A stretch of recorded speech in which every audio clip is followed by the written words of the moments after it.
vidros, esses vidros sem mistério. Eu comecei esse projeto fazendo todo o contorno das flores com a bisnaga de relevo. No caso, eu fiz à mão livre, mas os meus alunos do curso Vidro Sem Mistérios sabem como fazer os riscos no vidro sem que eles apareçam e de forma muito fácil. Então, depois de ter passado todo o contorno com a bisnaga, eu comecei a pintar com as cores. Eu comecei usando aqui algumas cores mais translúcidas e em seguida eu passei para aquelas cores, para aquelas tintas que a gente conhece que já são um pouco menos translúcidas e que vão dar mais cor ao meu vidro, que é algo tão leve e tão lindo.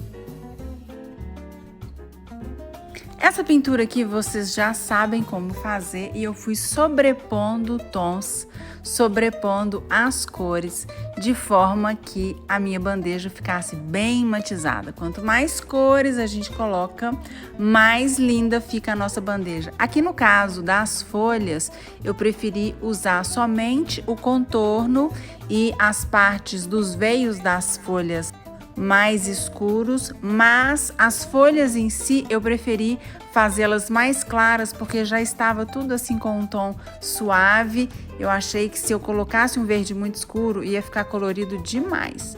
Com esses tons aí eu gostei muito. Eu nem preciso de falar que nas técnicas do meu curso Vidro Sem Mistério a gente queima tudo no forno da casa da gente. Eu nem preciso de dizer que eu fiz a queima intermediária aqui para depois colocar as cores, né?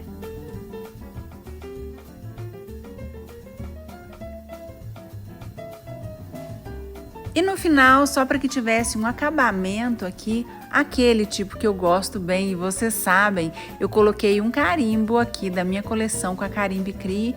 E só para vocês saberem, nós estamos desenvolvendo algo que vai tornar essas carimbadas no vidro muito mais fácil, vocês vão amar.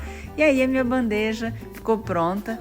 E o vidro é muito lindo, né, gente? Porque sobreposto a qualquer superfície, ele pega aquele tom de baixo e combina com tudo que você for colocar na mesa. E é claro que eu vou editar esse vídeo em tempo real para os meus alunos do Vidro Sem Mistério fazerem lá comigo, devagarzinho, etapa por etapa desse projeto. Se você gostou do projeto, considere se inscrever aqui no canal para você receber tudo que eu postar aqui no YouTube. Aperta o sininho para que a gente sempre envie as notificações para você. E é claro, deixa o seu like, seu comentário, porque isso tudo é super importante para mim, tá?